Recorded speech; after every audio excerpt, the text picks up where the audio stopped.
Coming up on The Echo, students will voice their opinions about employers and privacy rights regarding Facebook.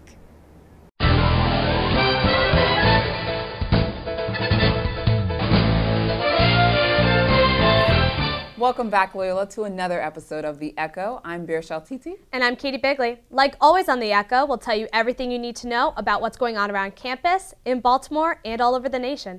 So thanks for joining us today. This past weekend's Relay for Life event had the whole school getting involved. 1,400 participants joined in the fight against cancer and raised approximately $180,000. For 12 hours straight, the Loyola community joined together to honor and fight for those that have been affected by cancer in some way. The event in the end was a great fundraising success, and everyone had a great night. Controversy hit campus when students were informed that midnight breakfast would be canceled for the rest of the semester due to budget cuts. After students speaking up against this action, Loyola announced they would only offer midnight breakfast for selective evenings. We turn to our Echo reporter, Grace Goldoni, for more. Hey Loyola, I'm Grace Goldoni reporting for The Echo, and today I'm here outside of Boulder to see how students feel about the news regarding midnight breakfast. I mean, it's definitely upsetting. I mean, it's something that, I've had since my freshman year, since I got here in 2008, and like being a senior, I've had, so many years of going to midnight breakfast, and, just to think that they're not possibly going to have it, like for future people, like for future students who come here is just upsetting. It was the best part of Loyola. It was a good hangout spot, and I loved being there. It was a great atmosphere, and, it was a good hangout spot. It's a little disappointing, but I guess they do what they can. I think it's absolutely ridiculous that we pay $56,000 and that they don't even have enough resources to provide it. I just think it's absurd. I wanted to be back for even longer, more than 3 weekends. It was literally delicious, and it was, oh God, I would hate if they canceled it. I hope that they figure out a way to definitely bring it back for next year and the years to come. This has been Grace Goldoni reporting for The Echo. Thanks, Grace. Although midnight breakfast is not going to be every weekend on campus, there are still select dates that it will be offered. For more information, keep your eye out around campus. Turning over to national news, the winners of the $640 million Mega Millions jackpot have been announced, and one of them is right here in Baltimore. Other lucky winners were in Kansas and Illinois and have opted to remain anonymous. The jackpot will be split 3 ways, so each winner will get around $213 million. There were over 1.5 billion tickets sold for this lottery, and only $1 apiece.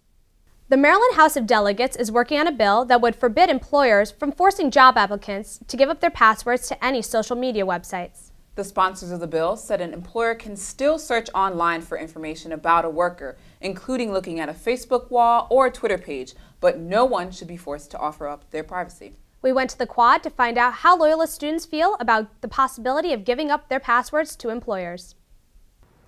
Hi, this is Allison Nuara reporting for The Echo. Today I'm here on the Quad to ask students how they feel about employers asking for personal information such as Facebook passwords. Let's hear what they have to say. I don't think that employers should be allowed to ask for people's Facebook passwords. I feel like that's definitely a violation of their privacy, and they shouldn't be able to see personal messages or anything like that. Even if they are able to look on their Facebook, they shouldn't be able to have the password to look into everything that is that person's own personal information. I think that people have the right to their own privacy, and whether you're a boss or not, asking for a Facebook password is just totally crossing boundaries, and they shouldn't be crossed. I don't agree that employers should ask for passwords because it's personal information and it wouldn't necessarily affect your job performance. All in all, a person's password to something, whatever on the internet, is their property, and I just think it's overall unethical. We got some great responses from students here on the Quad. This has been Allison Nuara reporting for The Echo. Now back to the studio. Thanks, Allison. Students, remember, protect yourselves and don't provide employers with this extremely personal information. Did your NCAA bracket fall apart, or are you winning in your group of friends? As the tournament is coming to a close, the final teams are Kentucky versus Kansas. We turn it over to Echo reporter Brittany Bryn, who asked Loyola students about their March Madness brackets. Hey Loyola, I'm Brittany Bryn reporting for The Echo. We're here in the College Center asking students what they know about March Madness. My family made a bracket together. We all had some brackets going on. No, I did not make a bracket. I did. I had Kentucky winning. to not make a bracket?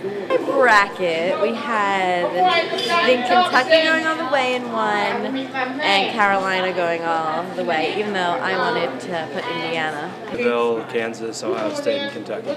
I believe that the team with the best chance of winning is definitely Ohio State.